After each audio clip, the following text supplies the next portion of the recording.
सद्गुरु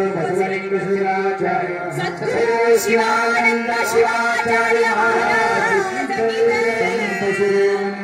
स्वामी महाराज की सकल साधु संत महाराज की जगत पितरौ वंदे पार्वती परमेश्वर त्रिकाल वंदनीय प्रातस्मरणीय पूज्य गुरुवर्यांचं स्मरण करू आजच्या हा मंगलमय प्रसंगी देशमुख परिवाराच्या वतीने प्रसन्नतापूर्वक कार्यक्रमाचा आयोजन साहेबांनी या ठिकाणी केल्या कारणाने आपल्या सर्वांचं आगमन या ठिकाणी झालेले आहे। उपस्थित सर्व भक्तांच्या साक्षी स्वरूप शिवाच्या स्मरण करून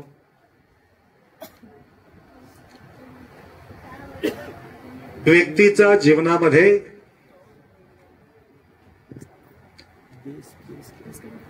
अनेक वेळ खुशीचा प्रसंग त्यांच्या समोर येत असते आणि त्यावेळेला आम्ही खुशी मानतो।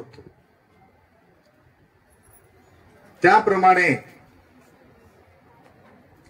काही वेळेमध्ये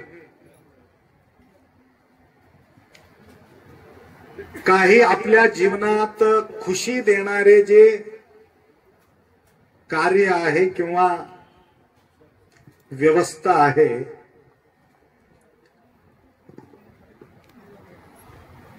त्या खुशीपासून आपल्या भाग्य बदलून जातो काही सांगता येत नाही। कारण सर्व खुशी सारखा नसतो। काही वेळेमध्ये दुसऱ्यांचा दुःख बघून सुद्धा काही लोकांना खुशी वाटते। दुसऱ्यांचा त्रास बघून बी सुद्धा कधी कधी खुशी वाटते। दुसऱ्यांच्या दुःखामध्ये तुम्हाला खुशी वाटत असेल तर आपल्या आयुष्यामध्ये कधी ना कधी तुम्हाला दुःख भोगावंच लागते। म्हणून दुःखामध्ये सहयोग देणे, सुखामध्ये सहयोग देणे। काही व्यक्तींना दुसऱ्यांचा खुशी बघून सुद्धा काही लोक दुःखी होतात।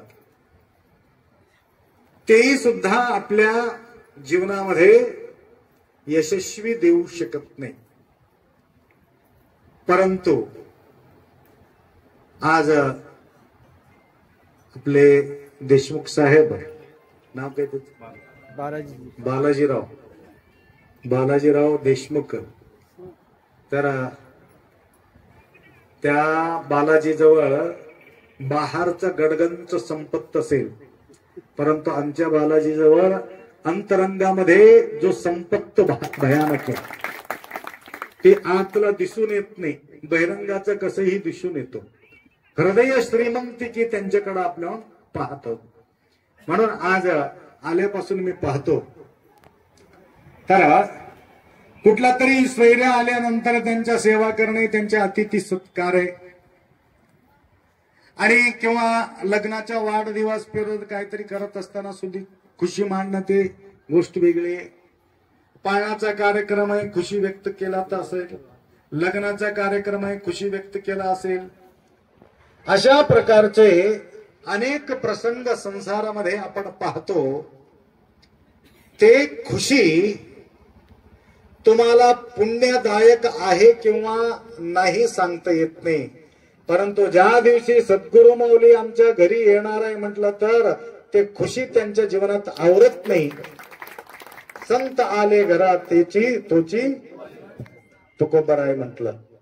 त्याप्रमाणे या वेळेला ज्यांच्या जीवनात खुशी वाटते गुरुमाऊलीच्या आगमनामुळं, संतांच्या आगमनामुळं, त्यावेळेस समजून घ्यायचं त्यांच्या पुण्याला सीमा नाही. अशा प्रकारच्या पुण्याचा कार्यक्रम आज सद्गुरु माऊलीच्या सानिध्यामध्ये करण्याचा त्यांनी इच्छा बाळगले. तर इसवी सन 2004 की 5 मध्ये काळेश्वर मध्ये मी अनुष्ठान केलं होतं.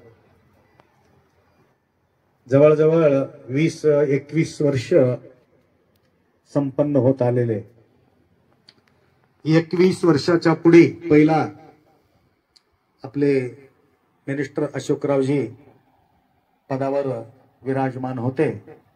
त्या काळामध्ये आमचा भव्य अनुष्ठान काळेश्वर भगवंताच्या सानिध्यामध्ये फार भव्य रीतीनं कार्यक्रम पार पडला. तदनंतर कर्नाटकमध्ये जास्त आमचा कार्यक्रम होत असल्या कारणानं जास्त भागदौड महाराष्ट्रामध्ये आमचं कमी आहे. परंतु बिदर, गुलबर्गा त्या साईडला जास्त आहे. परवा प्रयागराजमध्ये सुद्धा भयानक मोठा कार्यक्रम त्या ठिकाणी गणेशानंद गिरी महाराजजी, आज गिरी महाराजजी आपल्याला त्या ठिकाणी भेट झाली त्यांची. मी गिरी महाराज आहेत आप्पा म्हणून म्हटलं तर मला फार खुशी वाटलं. अवधेशानंद गिरी महाराजींच्या सानिध्यामध्ये एक भव्य कार्यक्रम त्या ठिकाणी आम्ही आयोजित झालेले, त्याच्यामध्ये आम्ही सहभागी झालो होतो. त्याचप्रमाणे आज सांगण्याचं तात्पर्य 21 वर्षापूर्वी जे नांदेड भरून आमच्या जे पॉम्पलेट आम्ही लावले होते, बॅनर, दुसरा वेळ मला माहिती नाही, परंतु बालाजीराव या ठिकाणी नांदेड तमाम सगळं पोस्टर लावून माऊलीचा एक गुणगान त्या ठिकाणी त्या केलेले आहेत. म्हणजे शरणारा बराबने प्राण जीवाळ वैया.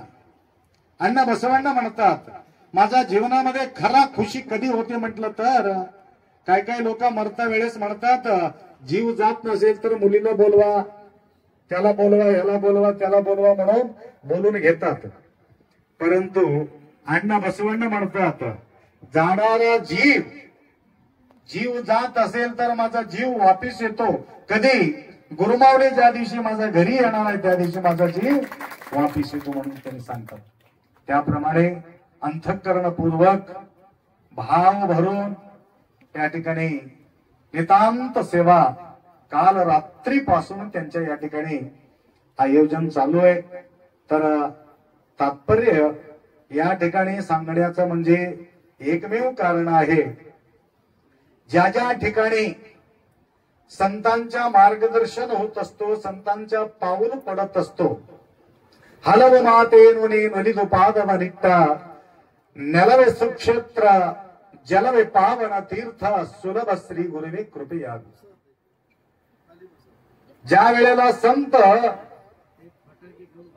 फिरत होते, फटकडी लावू नको बेटा, हा ऊन पडले जास्त, नाहीतर गाडीवर पडलं तिकडे पडलं अवघड. कारण भयानक ऊन आहे, ते वर जाऊन दन्न करण्यापेक्षा मध्ये जाऊन दन्न केले की अवघड होते. तसं घडलं म्हणून मी जागृत हो. लक्षात आलं का? गाड्या पिढ्या संधीवर जास्त आहे, तर आम्ही गजराना त्यांच्या गुणगान करू, जय जयकार करू. परवा काय झाले तुम्हाला सांगतो, सांगू न परंतु सांगतो तुम्हाला. तर आमचं पदयात्रा चालू होतं. आलेत का साहेब? हा, आल्यानंतर तुम्हाला कळवतो आम्ही, चिंता करू नका. अर्ध लक्ष माझ्याकडे, अर्ध लक्ष आमदारकडे आहे त्यांचे. सगळ्याकडे ध्यान ठेवावं लागतं. तर पदयात्रा होतं. दत्तापूर म्हणून गाव आहे. दत्तापूर म्हणून गाव आहे. एक व्यक्ती तब्येत ठीक नाही म्हणून तो वट्ट्यावर झोपला. वट्ट्यावर खाली झोपला होता. तर खुशीमध्ये काही लोक खुशीमध्ये लावतात तर अवघड होऊन जाते. तर ते बांब लावला, ते बांब आडवं पडलं, वर जाऊन फट्ट करायचं. त्या आजोबाला झोपलेले ठिकाणी त्याच्या कपड्यामध्ये शिरले. शिरून तन्न केले. त्याला चालायला येत नव्हता. ते बांब फुटल्यापासून चालायला सुरुवात केला. मी मेले का असं वाटलं होतं, परंतु परवा कळालं ते मेलं नाही आप्पा, त्यांच्या मुलगा दारू पिऊन मेला, त्यांना मेलं नाही म्हणले. तर सांगायचं म्हणजे लय अवघड आहे. म्हणून आता कोणाचं तर ह्याच्यामध्ये कपडे गेलं तर त्याला चालायला येते म्हणून लावून घेऊ नका, अवघड होईल. तर एक प्रसंग असतो त्याला लक्षात. तर कधी कधी असं घटना घडतं आमच्या समोर. म्हणजे संतांच्या मार्गदर्शनामध्ये अनेकांच्या परिवर्तन होत असलेले आम्ही इतिहासामध्ये पाहिलेले. अंगुलीमालासारखं खतरनाक व्यक्ती संतांच्या दर्शनामुळं, बुद्धांच्या दर्शनामुळं त्यांचे पूर्ण परिवर्तन होऊन गेले. सांगायचं म्हणजे ज्या ज्या ठिकाणी दुष्ट प्रवृत्ती आहे त्या ठिकाणी त्यांच्या पाऊल पडल्यानंतर ते वृत्तीचं परिवर्तन होऊन जाते. म्हणून वृत्ती पालटवणे जाये चित्त समाधान होईल. चित्त समाधान होऊन जातो. समाधान त्या ठिकाणी वातावरण निर्माण होते. म्हणून त्यांच्या आगमनामुळं, त्यांच्या सानिध्यामुळं, त्यांच्या सेवेमध्ये जो आनंद आम्हाला मिळणार आहे, कुठल्या याच्यामध्ये आम्हाला ते आनंद मिळू शकत नाही. त्याप्रमाणे तर एक बिल्लोली आहे. बिल्लोलीहून आम्ही बोधनला जाता वेळेस घटना कसा घडतो, संतांच्या दर्शनामुळं अघटित घटना सुद्धा टाळू शकते. माझ्या जवळ मारुती कार होतं. घडलेली घटना आठवण आला म्हणून तुम्हाला सांगतो. मारुती कार, लाल गाडी होती. त्यावेळे मी मागे रेस्ट केलं होतं. ड्रायव्हर चालवित होत. जाता जाता बाबळी म्हणून गाव आहे, बाबळी आणि बिलोलीच्या नंतर बाबळी. आपलं गाडी जवळजवळ 80चं स्पीड असेल. जाता जाता एक म्हातारी असं आडवा जात होती. मग म्हातारी चालले म्हणून त्यांना कसं बी पास केले म्हणून त्याच्या मागून कसं बी गाडी जाते म्हणून ड्रायव्हर विचार केला. तर गाडी जवळ यायला अजून फट्ट दिशी परतली म्हातारी. हातात दंड होत. परतल्याबरोबर 4-5 कुलाठी मारली. मारून दंड वरी उडलं. रप्प दिशी खाली पडली. गेली म्हातारी. म्हटलं आता ग्लास फुटले समोरचा. फुटल्यानंतर मी उतरलो, गाडी थांबिलो. आमच्या गाडीमध्येच घातलं त्याला. डायरेक्ट दिलं हॉस्पिटलमध्ये त्यांना घेऊन गेलो. घेऊन गेल्यानंतर आता ते आजी चल तर चालली. मला काय झालं नाही का? काय नाही, काय झालं नाही. मला चलत चल ते चला काय बी होते डॉक्टरला दाखवतो. कुठंतरी कंबर मोडलं की काय झालं असेल तर काय परेशान होते म्हणून आम्ही घेऊन गेलो. ते डॉक्टर शिवाय दिला, हे घडी कशाला येतेस म्हातारी, आता दाखवून घेऊलीस असं म्हणून त्याला डॉक्टर त्याला शिवे देऊ लागले. आता पहिले म्हातारी आले, परंतु म्हातारीला आम्ही आणलो. डॉक्टर साहेब म्हणलो मी, महाराज काय झाले काय नाही असंच गडबड झाली म्हणून तर त्याला झोपी घातले. हे दोन गुडघं त्याला गॅप आला होता गुडघ्याला. ते गुडघ्याचं दोन सेटिंग झाले आणि फिटिंग होऊन चालत होती ती. आता त्यानं मला येता वेळेस लंगडत आली. आता लाकडा सोडून येवलेली म्हणून मी परेशान हो मला डॉक्टर. तर सांगायचं म्हणजे माझ्या गाडी समोर तसं कोणी येऊ नका. ते प्रसंग तसा होता म्हणून तुम्हाला बोलतो. तर कारण म्हणजे ज्या वेळेस शुद्ध भावना, शुद्ध अंतःकरणानं आपण ज्या ठिकाणी पाऊल ठेवणार आहे त्या ठिकाणी संत दर्शनीय लाभ पद्मनाभ जोडीला. म्हणजे संतांच्या दर्शनामुळं त्या भगवंतांचा भेट त्या ठिकाणी होत असते. त्याचप्रमाणे साकारमध्ये शंभू भगवान तुम्हाला आढळू शकत नाही. साकारमध्ये कृष्णाला तुम्ही आणू शकत नाही. साकारमध्ये तुम्हाला रामाला आणू शकत नाही. फोटोमध्ये तुम्ही पाहू शकता, परंतु साकारमध्ये तुम्ही आणून त्यांच्या सोबत बोलणं शक्य नाही. परंतु आपल्याला बोलता येते, रामासोबत बोलता येते, कृष्णासोबत बोलता येते, शंभू सोबत बोलता येते. जे काय आमच्या डोळ्यासमोर नाही त्यांच्या सोबत आम्हाला बोलता येते. परंतु माध्यम कोणती आहे? एकमेव माध्यम आहे. त्यांच्या माध्यम म्हणजे सद्गुरु माऊली आहे. त्यांच्या माध्यम म्हणजे संत आहेत. संतांच्या मुखाद्वारे भगवंताचा प्राप्ती त्या ठिकाणी होणार आहे. म्हणून आज निराकार असलेले भगवंताला पकडून बालाजीराव देशमुख आणले नाही. साकारात असलेले सद्गुरु माऊलीला धरून त्यांनी या ठिकाणी आणलेले आहे. कारण आम्हाला एकट्यांचाच या ठिकाणी भला न विचार करता, हो सर्वत्र साचार हाची प्रसादवाडी, सर्वांच्या कल्याण हो म्हणून भावना जो व्यक्त करतो, समजून घ्यायचा स्वतःचा कल्याण झाल्याशिवाय राहणार नाही. त्या प्रकारचे कल्याणकारक कार्यक्रम या ठिकाणी त्यांनी आयोजित केलेले आहे. लक्षात आलं का? हे महादान आहे. अन्नदान करणं सुद्धा महादान आहे. अन्नदानम परमदानम. परंतु अन्नदानापेक्षा मोठा एक दान त्या जगामध्ये, श्रेष्ठ दान म्हटलं तर बरेचसे दान आहेत. रक्तदान आहे, गोदान आहे, भूदान आहे, धनदान आहे, नेत्रदान आहे, किडनी दान आहे, लिव्हर दान आहे. हा परवा कपिलदारला एक माताजी आले होते. मी गेलतो ते देवर्जनला गेलं तर मी बोललो, माताजी पादपूजा वगैरे करून माय काय तब्येत काय नाही. दुसरा माणूस म्हणले, आप्पा परवा त्यांच्या मुलासाठी किडनी काढून दिली म्हणले. काय बा, एक किडनी काढून दिली. माय धन्य धन्य म्हटलं. एक वेळ जन्म देणं अवघड आहे आणि डबल तू जन्म त्याला दिलास, फार आनंद झाला माय असं म्हणून मी म्हटलो, आप्पा अजून एक किडनी आहे, अजून माझ्या मुलाला काय झालं तर ते बी किडनी काढून देतो म्हणजे. किती विचार करा, किती प्रेम असेल त्या लेकराच्या प्रती, त्या संतानाच्या प्रती. विचार करायचं गोष्ट आहे. कारण अशा प्रकारच्या एक त्याग बाळगणारे अनेक भाविक आपल्या जवळ भेटत राहतात. कशासाठी बोलत होतो? कशासाठी बोलत? किडनी दान करणार आहे, डोळा दान करणार आहे. लक्षात आलं का? लिव्हर दान करणारे आहेत. नेत्रदान, भूदान, गोदान, धनदान, हे सगळं दान आहे. परंतु हे सगळं दान या ठिकाणीच राहणार आहे, तुमच्या सोबत येणार नाही. परंतु अजून एक महादान आहे. लक्षात आलं का? अन्नदानम परमदानम. अन्नदान परमदान आहे. कोरोनाच्या काळामध्ये कितीतरी सेवा केलेले लोक आम्ही पाहिलं. लक्षात आलं का? तर आज स्वर्गवास झाले. ते पुण्य महासाध्य सुरेंद्र लोकम अस्म्यंते दिव्यान दिविदेव भोगान ते तुम भक्त्वा स्वर्गलोकम विशालम क्षीणे पुण्यम मृत्युलोकम विशंती. त्या प्रकारे स्वर्गवास झालेले रतन टाटा आज त्यांच्या आम्ही आठवण काढतो. कोरोनाच्या काळामध्ये 1500 करोड रुपये या सरकारला त्यानं दान केले. कमी नाही, 1500 करोड. लक्षात आलं का? एक पैसा नाही, 2 पैसा नाही.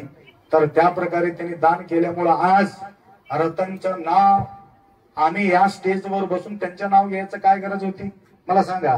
म्हणून दान पूजा जपा ध्यान इथे धर्मस्य संग्रह.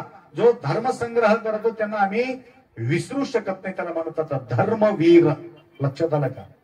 त्याप्रमाणे अनेक प्रकारच्या दानापैकी एक दान आहे. तो दान म्हटलं आपला जीवनाला कल्याणदायक असलेले दान. लक्षात आलं का माय? कल्याणदायक. आपला जीवन सफल होण्यासारखं जे दान करतो ते दान फार मोठं श्रेष्ठ दान आहे. म्हणून आज 2 प्रकारच्या दान या ठिकाणी देशमुख साहेबांनी या ठिकाणी आयोजित केलेले आहे. एक आहे अन्नदान, एक आहे आपला आयुष्यात आपला सोबत येणारं दान. जोपर्यंत तुम्ही जिवंत आहात तोपर्यंत तुमचा खाल्लेले अन्न तुमच्या शरीराला प्रचोदना देतील, परंतु तुम्ही गेल्यानंतरही सुद्धा तुमच्या पदरात पुण्य पडावं अशा प्रकारच्या पुण्याचं काम आज गुरु महाराजांना बोलून ज्यावेळी प्रवचनाच्या रूपातून तुम्हाला प्रवचन करायला लावतात, तुमच्या कानामध्ये प्रसाद जातो. हे प्रसाद अमरवाणी आहे, प्रसाद महाप्रसाद आहे. म्हणून गुरु प्रसादाची थोरी महिमा असे श्रेष्ठ भारी. प्रसाद घेताची स्वामीच्या नाश होये षड्रिपूच्या. बघा, ज्यावेळी आपण ऐकत बसतो ना त्यावेळी ऑटोमॅटिक काम, क्रोध, लोभ, मोह, मदा, मत्सर, डंब, अहंकार, विद्या, अस्मिता, राग, द्वेष, अभिनिवेश संपूर्ण टोटल आमच्या अंगातून ऑटोमॅटिक गळत जाते, क्लिअरिटी होत जाते, स्वच्छ होते. कपडा स्वच्छ करायचा असलं तर रिन साबण आहे, डोका साफ करायचं असलं तर लक्स साबण आहे, परंतु अंतरंग स्वच्छ करण्यासाठी कुठल्या प्रकारचा सुविधा नाही. तो सुविधा मात्र देशमुख साहेबांनी आम्हाला बोलून घेऊन आपण चांगलं धुवून टाका म्हणून आज प्रवचनाच्या माध्यमातून या ठिकाणी तुम्हाला सुविधा केलेली. लक्षात आलं का तुम्हाला? म्हणजे ಕರಿಯನಿತ್ತಡುವಲ್ಲೆ ಸಿರಿಯನಿತ್ತಡುವಲ್ಲೆ ಹಿರಿದಪ್ಪ ರಾಜ್ಯವ ಇತ್ತಡುವಲ್ಲೆ ಶರಣರ ಸುಳ್ಳು ನುಡಿವಂದರಗಳಿಗೆ ಇತ್ತಡೆ ನಿಮ್ಮ ನಿತ್ಯ ಕಾಣ रामनाथ. म्हणून काय अपेक्षा व्यक्त केलं? तुकोबाराय सुद्धा अपेक्षा व्यक्त केलेले. काय म्हटलं माहिती का? नलगे मुक्ती धनसंपदा संत संग देई सदा. म्हणजे सोन्याला महत्व दिलं नाही, लक्षात आलं का? धनाला महत्व दिलं नाही. काय महत्व कशाला दिले? नलगे मुक्ती धनसंपदा. संपदाचा सुद्धा गरज नाही म्हटलं. संतांचं सहवास, संतांचं वाङ्मय, संतांच्या आशीर्वचन मला भेटलं, माझा एवढा भाग्यशाली दुसरं कोणीच नाही म्हणून म्हणत राहतात. अशा प्रकारच्या संतांचं ओळख संतांनाच माहिती राहते. त्याप्रमाणे आज एक विशेष कार्यक्रम मला असं वाटला नव्हतं माझाच कार्यक्रम आहे, थोड्या दिवशी संगीत रुद्ध करू आणि प्रसाद घेऊ, आता लवकरात लवकर निघूत असं म्हणून आम्ही विचार केला होतो. परंतु काल रात्रीपासून परभणीहून त्या संगीतकार मंडळी, कारण आमचा भागदौड असल्यामुळं थकून येतो आणि मला भजन ऐकायची इच्छा असून सुद्धा आमचे कार्यकर्ते ओढून घेऊन गेले. आता झोपा थोडा आराम म्हणून. कारण आपल्या पहिले जे मोठे बसवलिंग शिवाचार्य गुरुमाऊली होते, एक वेळ भजनाचा चाळ त्यांच्या कानात पडल्यानंतर रात्रभर ते उठत नव्हते. आता भजन म्हणणारे थकून जावं, परंतु महाराज मात्र बिलकुल थकत नव्हते. एवढा आवड गुरुमाऊलीचं होतं. परंतु त्यावेळी व्याप कमी होते, भक्तगण कमी होते, दिवसात रेस्ट मिळत होतं आम्हाला. दिवसंद रात्र 24 तास 12 महिना आमचं पळापळी चालूच आहे. लक्षात आलं का? बैठे तो ऐसा बैठो उठणाच नाही, उठे तो ऐसा उठो बैठणाच नाही, असं काम माझं आहे. म्हणून या 1 महिन्याचा अनुष्ठानाचा जो काळ फार हुशार आहे बालाजीराव, माहिती का? आप्पा अनुष्ठान संपल्याबरोबर माझा घरलाच यावावं, मठाला जाऊ नये म्हणून अशा प्रकारचे हुशारीनं त्यांनी काम केले. लक्षात आलं का? संपूर्ण टोटल अनुष्ठानाचा फळ 1 रात्र आपला आप्पांची विश्रांती या ठिकाणी व्हावा आणि अनुष्ठानाचं फळ मिळावं म्हणून ते विचार केला नसेल, परंतु त्या प्रकारचे फळ या ठिकाणी त्यांच्या जीवनामध्ये प्राप्त झालेले आहे. तर फार आनंद वाटला. भरपूर भरपूर भरपूर भरून भरून मला सांगायचंय, परंतु ऐकण्याची कॅपॅसिटी तुम्हाला आहे किंवा नाही मला माहित नाही. तरी या कार्यक्रमाच्या नंतर मला कर्नाटकमध्ये 4-5 कार्यक्रम आहे. लक्षात आलं का? इथून पळापळी चालू आहे. हळंबर म्हणून गाव आहे, तिथं कार्यक्रम आहे. हळंबर करून सौरळी म्हणून गाव आहे, तिथं कार्यक्रम आहे. डांबरगिद्दीचा कार्यक्रम आहे आणि त्यानंतर नारायणखेड तालुक्यामध्ये 1-2 कार्यक्रम आहेत. सगळं कार्यक्रम कशासाठी म्हणजे हे पुराण समाप्ती वगैरे होत राहतात. सगळ्याला 5-10 मिनिटं असं देत तिथं आम्हाला जावं लागतं. तर एक गुरुमाऊली वडगाव म्हणून गाव आहे कंकीजवळ, तिथं अनुष्ठान बसलेले. तुम्ही जोपर्यंत येणार नाही तोपर्यंत मी येणार नाही म्हणून हट्ट करून बसले. त्यांना मी गेल्याशिवाय ते उठत नाही म्हणून त्यांनी म्हटलं. त्यासाठी तिथेही मला जायचं आहे. तरी सुद्धा जाता जाता एक छोटंसं उदाहरण देऊन मी या ठिकाणी प्रवचनाला विराम करतो. साहेब येणार आहे, सगळं तळमळ त्यांना तिकडं लागलेले आहे आणि अतिथी सत्कार करणं गेलं तरी बी अवघड आहे. आल्याबरोबर त्यांच्या समोर 1000 असलं तर ते खुश राहतात आणि 1000 नसलं तरी बी मुश्किल होते. अतिथी देवो भव, अतिथी हा देवाचा स्वरूप म्हणून समजून घेतो. त्यावेळे म्हणून त्यांनी वाट पाहू लागले. तर त्यांच्या येण्याचा जो विलंब असल्यामुळे थोडंसं मी या ठिकाणी प्रवचन वाढत आहे. बघ, काही गोष्टी चांगल्यासाठीच होते. लक्षात आलं का? त्यांनी एखादी इथं उपस्थित असेल तर माझं लवकरात लवकर प्रवचन विराम होऊन जात होता. तर त्यांनी न आल्यामुळं देशमुख साहेबांचा आणि तुमचा सगळ्यांचा फायदा या ठिकाणी होत आहे. तर ठीक आहे, आपल्या कल्याणासाठी या ठिकाणी आपलं जीवन मिळालेले. आपली या कल्याण व्हावे ज्यांच्या चित्ती त्यांनी शिवप्रती शरण जावे. आणि या कल्याण करण्यासाठी आपण हे जीवन प्राप्त झालेले आहे. परंतु कल्याण करून घेण्यामध्ये काही ना काही गोष्टी आपल्याला धारणा करावं लागतं. पूजा केल्याने कल्याण होत नाही, जप केल्याने कल्याण होत नाही, तप केल्यानं कल्याण होत नाही, दान केल्यानं कल्याण होत नाही. मग करावं कशाला म्हणून तुमच्या मनामध्ये शंका निर्माण होत असेल. परंतु ह्या सोबत अण्णा बसवांना म्हटलं, नाद प्रिय शिवनेंबरो नाद प्रिय शिवनल्लभय्या, वेद प्रिय शिवनेंबरो वेद प्रिय शिवनल्लभय्या. नाद करणारा रावणांचा आयुष्य अर्धा झाले, वेद वाचणाऱ्या विप्रांचा शिर वेगळा झाले. पहिले ब्रह्माला 5 मुख होते, लक्षात आलं का? त्यांचे 1 मुख निघून गेले. रावणांचं आयुष्य अर्धा झाले. रावणाने काही भक्ती केले नाही का? ब्रह्माने काही भक्ती केले नाही का? ब्रह्म बी भरपूर भक्ती केला होता. परंतु रावण सुद्धा भक्ती एवढा केला होता, रावणा एवढा भक्ती कोणीच करू शकत नाही. राम केले नाही का भक्ती? राम केले. राम कसा भक्ती केले? शुद्ध प्रेमानं भक्ती त्यांनी केलं. परंतु रावणाचा भक्ती अशुद्ध प्रेम होतं, त्यांच्याकडे शुद्ध प्रेम नव्हता. म्हणून काय अशुद्ध होत? देव बघा, तुमचा केलेले पूजाचे फळ देणारे गॅरंटी केसा 100%.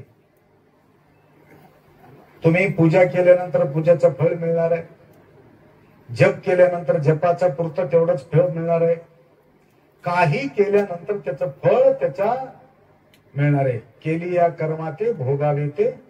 शुद्ध कर्म असेल तर चांगलं फळ मिळतं, वाईट कर्म असेल तर वाईट फळ मिळते. आता या महाराजाला गोड गोड गोड गोड बोललो, समजा महाराज बी गोड गोड बोलते. महाराजाला 1 थप्पड मारलो तर आम्ही 1 थप्पड मारतो. म्हणजे वाईट कर्माचे फळ वाईट भोगावं लागते, चांगल्या कर्माचं फळ चांगलं. आत्ताच्या आत्ता परीक्षा करून बघा, बाजूला मारून बघू नका, गोड गोड बोलून बघा. लक्षात आलं का? तत्क्षणी फळ मिळते.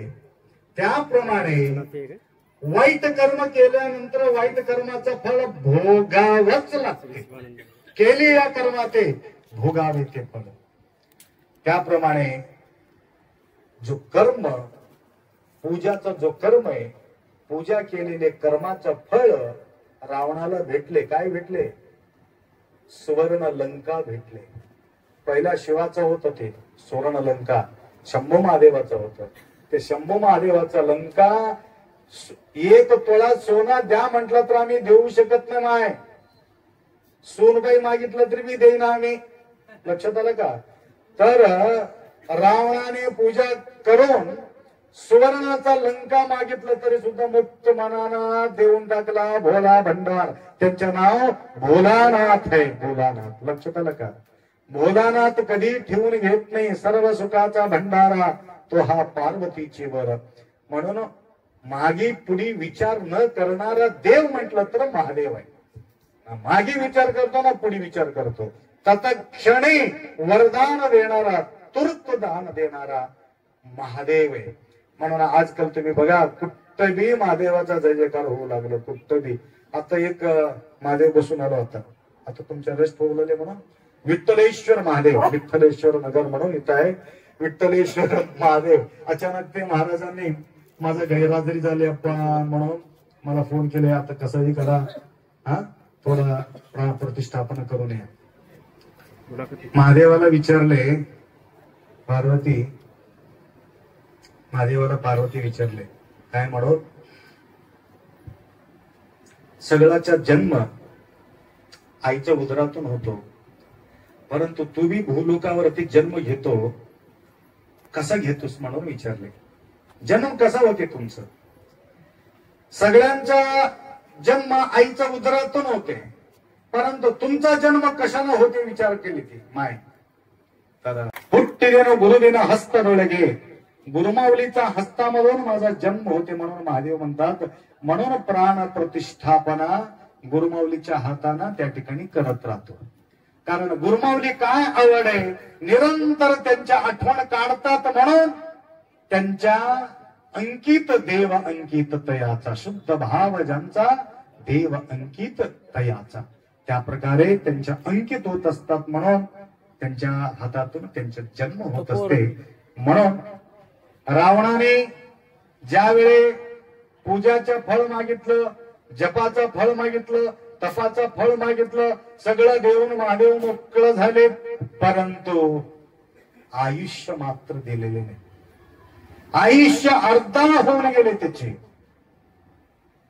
त्याप्रमाणे कारण अर्ध का झालं माहितीये का, पूर्णपणे प्रेम केला नाही म्हणून आयुष्य अर्ध झाले. आणि ते आचरण बरोबरी नाही म्हणून त्यांच्या आयुष्य अर्ध त्या ठिकाणी झालेले आपण पाहतो.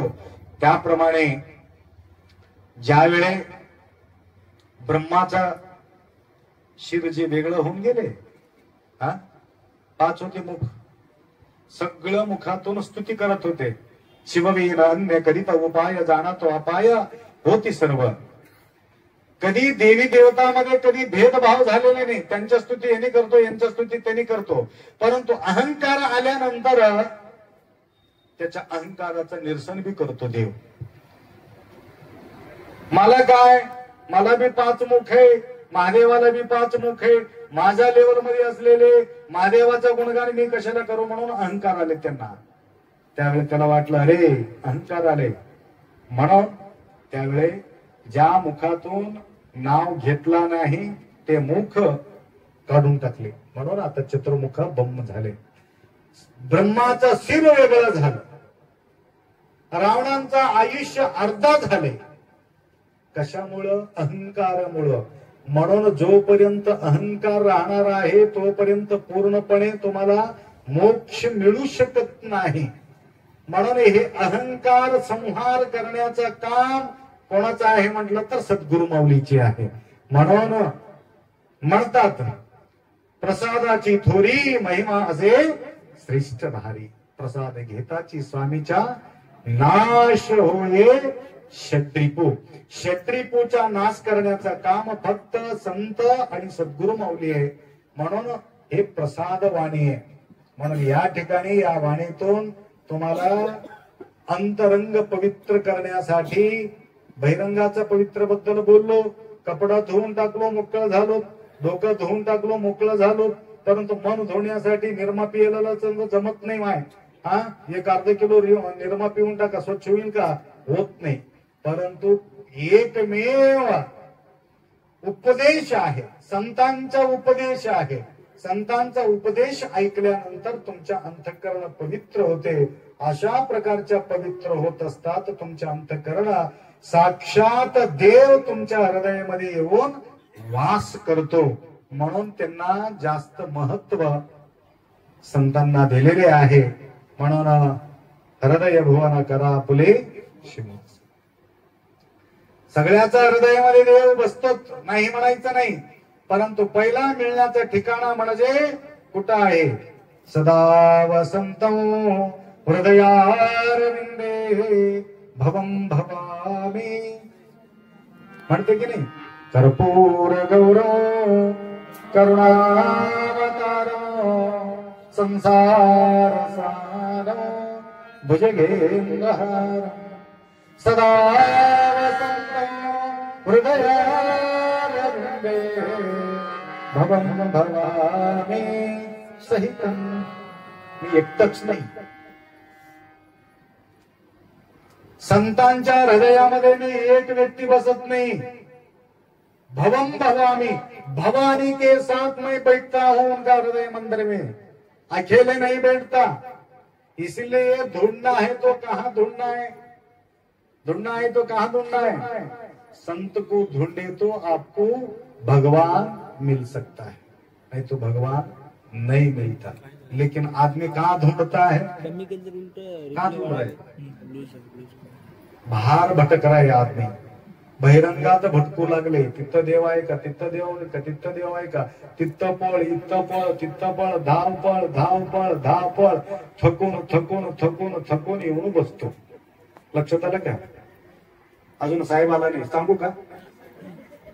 मी किती वेळ बसलो तरी मी तसं सांगत राहतो, मला काही नाही. 1 महिना सांगत आलो, आता 1 वेळ सांगून टाकतो. काशीला यात्रा होत, एक माणूस सगळ्यांना सांगत राहिले, बघा काशीला चलो, येणार आहे का, काशीला चलो. दोन मोठा श्रीमंत होता तो माणूस. पहिले रेल्वेला वगैरे जावं लागत होतं, हे सगळं काही वस्तू वगैरे नव्हते. काशीची यात्रा मला तर 2-3 दिवसाचा रेल्वे यात्रा, आणि गटोडा बांधून घेतलं. बांधून घेऊन निघाला. त्यावेळी एक माणूस तयार झाला, सावकार मी बी येतो तुमच्या सोबत. फार छान झालं बघा, जोडी कोणी नव्हते त्याकरता फार आनंद झाला मला. ठीक आहे, दोघं बी नेलाय, तिकीट काढले, गाडीत बसले. परंतु जो सोबत येणाऱ्या माणसांच्या मनामध्ये त्यांचा माल हडप करावं म्हणून तिकीट काढला होता. लक्षात आलं, चोर होत ते. परंतु त्यांच्या हाव भाव सगळं ओळखून, हुशार सावकार काही कमी हे का ते मी ओळखून घेतलं, माझा माल हडप करण्यासाठी यांना आलेले आहे, आता मला सावधान राहावं लागतं म्हणून तो विचार केला. ऐकू लागले का नाही सगळे. तर बसले रेल्वेमध्ये. आता कधी त्याने जाता जाता वेळेला तो सुद्धा त्याने काय करायचं, ते गटोडे सोबतच घेऊन जायचं. लग्नीला जायचंच लागलं सगळं गटोडं जेव्हा. आता ज्यावेळे झोप लागल्यानंतर ह्याला परीक्षणी करावं म्हणून तो विचार केला. झोपी गेले, निवांत सावकार सडकून झोपी गेले. त्यांना हुडकून हुडकून परेशान, गटोडा सापडच ना. 1 दिवस हुडकलं, 2 दिवस हुडकलं, 3 दिवस हुडकलं, हुडकून हुडकून परेशान.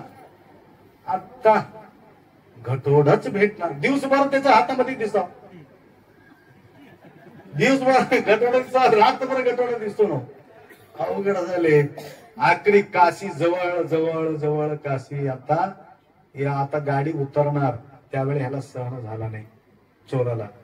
सावकार दिवसभर तुमच्या हातामध्ये गटोडा मी पाहतो, रात्रभर गटोडा कुठे ठेवते हो ते सांगा मला. सांगू शकत नाही हो. आता उतरून चालले कसं मी, थोडं सांगा. त्यावेळी त्यांनी म्हटलं, बघा मला माहिती आहे तू चोर आहे म्हणून, मला पक्का माहिती आहे. परंतु मी विचार केलं, कुठं बी ठेवलं तर तू मला पक्का गटतोस. लई हुशार माणूस आहे. बाथरूम मध्ये जाऊन बघून येऊन आलास, तिथं बघून येऊन आलास, इथं बघून येऊन आलास, सगळं मी लक्षात केलो. परंतु मी हुशारी काय करत होतो, तुझा उशी खाली असलेले गटोडा मी ठेवून घेतो, तू माझा जवळ असलेले गटोडा तुझा उशी खाली ठेवत होता. सगळ्याकडे तू हुडकलास, परंतु तुझा उशी खाली तू हुडकला नाही, त्यासाठी तुला गटोडा भेटू शकलेला नाही म्हटलं. तसं माणूस काय करते, स्वतःला सोडते, गटोडा हुडकत हिंडत राहते देवाला. तिथं देव आहे का, तिथं देव तुझा आहे, तुझा पसी.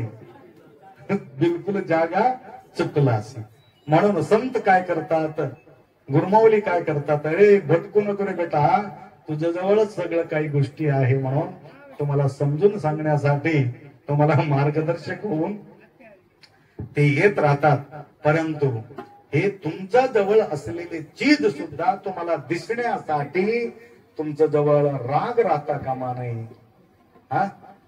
तुम्हाला द्वेष राहता कामा नये, अविद्या राहता कामा नये, अस्मिता रागात कामा नये, राग द्वेष अभिनिवेश राहता कामा नये. काम क्रोध लोभ मोह मदा मत्सरा हे सगळं गवत जोपर्यंत राहणार आहे तोपर्यंत पीक होणार नाही. हे गवत स्वच्छ झाल्यानंतर आपोआप लक्षात येते.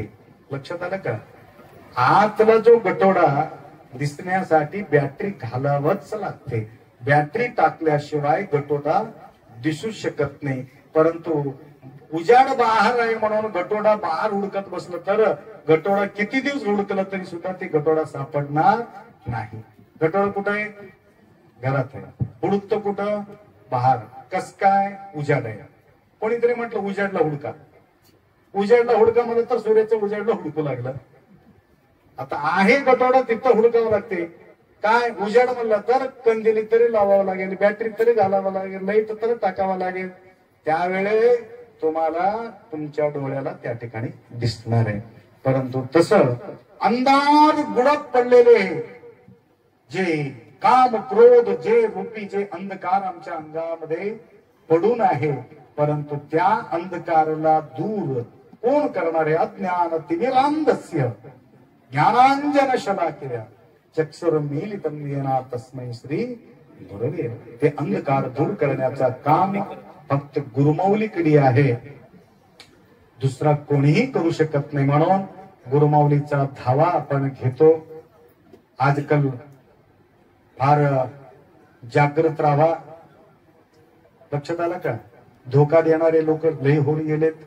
माझ्यापर्यंत लोक येतात म्हणून तुम्हाला सांगू लागलो. बरीचशी घटना आमच्या समोर येऊ लागलेले आणि या वेळेला प्रत्येक ठिकाणी मी ही गोष्ट सांगितली तर तुम्हाला लक्षात येईल. धोकादाडी आमच्यासारखा कपडा घालून सुद्धा धोका देणारे लोक लय होऊन गेले. त्यासाठी सावधान राहा. चोरापासून सावधान राहता येते, परंतु अशा कपड्यापासून सावधान राहणे फार अवघड होऊन गेले. त्यासाठी जागृत जागृत जागृत जागृत.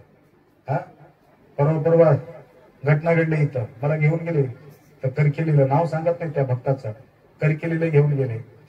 आप्पा आमच्या घरामध्ये गटोडा आहे, चला म्हणले. मला गटोडं कळत नाही, परंतु तुम्हाला तिथं समाधान करण्यासाठी तुम्हाला मी येऊ शकतो. आम्ही गेलो तिथं. घडलेल्या घटना बोलतो माही, आता काय पुराणातलं गोष्ट नाहीये. तुम्हाला सावधान राहण्यासाठी बोलू लागलो. आता एक भिकारी भिक्षा मागण्यासाठी आले. माय तुमच्या घरी, माय भिक्षा वाढा म्हटलं. भिक्षा वाढायला गेले. माय माझ्याकडं भूक न लागण्याचं औषध आहे म्हणले.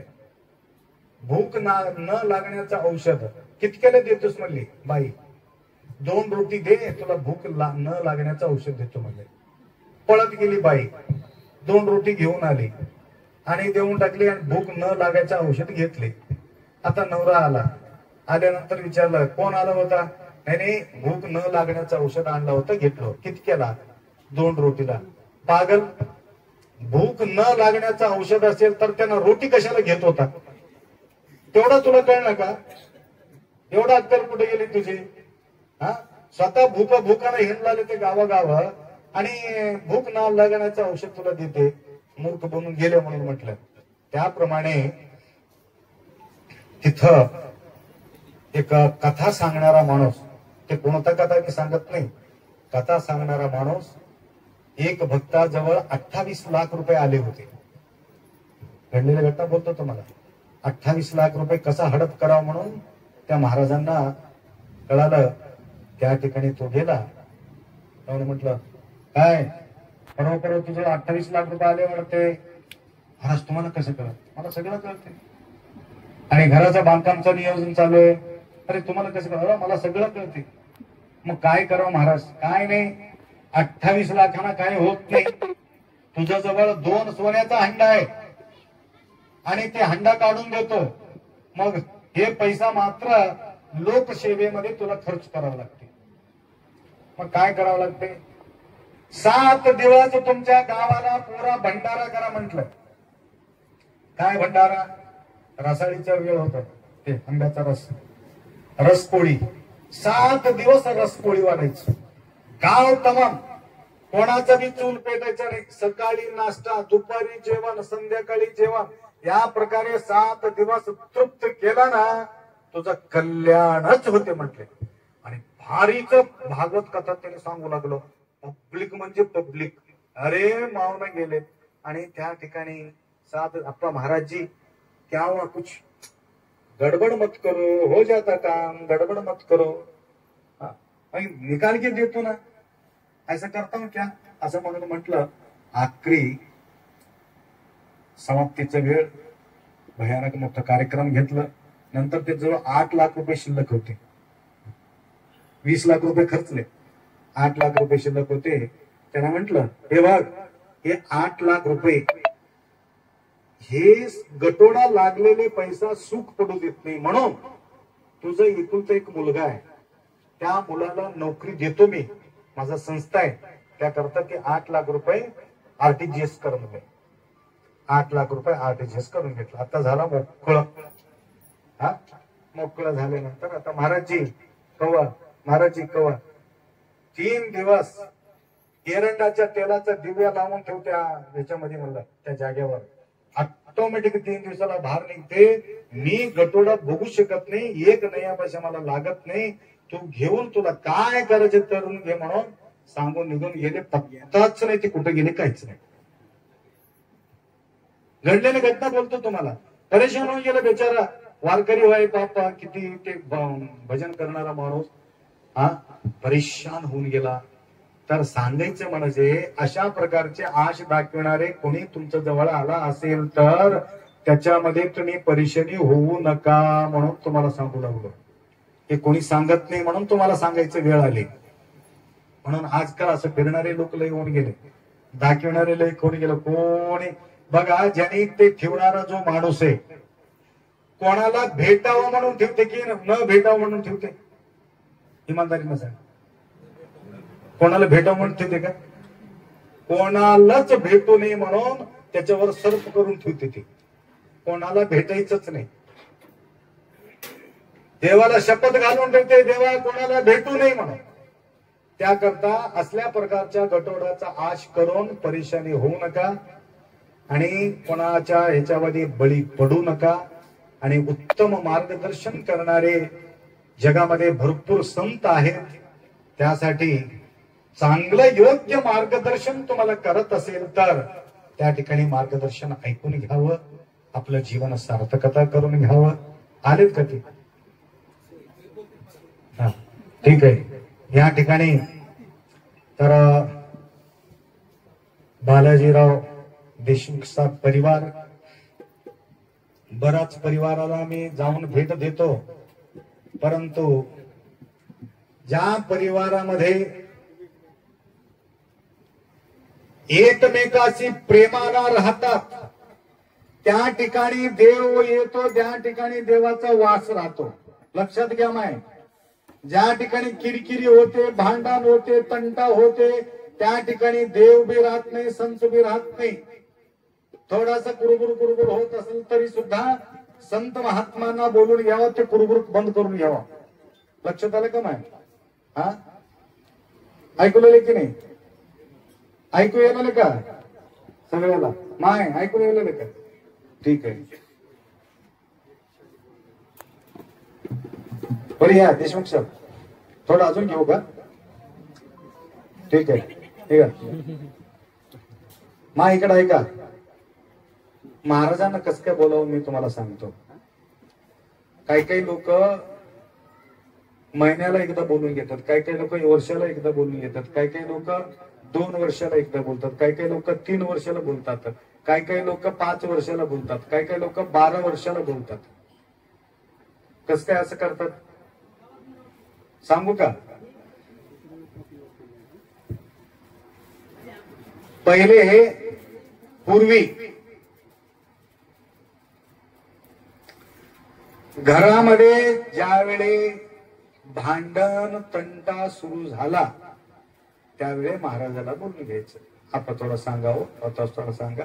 महाराज येऊन थोडं चार गोष्टी बोलून प्रवचन करून गेल्यानंतर तिथं थोडं थंड पडायचं. अजून एक महिलाला अजून किरकिरी व्हायचं, अजून महाराजाला बोलायचं, अजून थंड पडायचं. काय काय वेळाला एक एक वर्षाला किरकिर व्हायचं, एक एक वर्षाच्या नंतर महाराजांना बोलवायचं.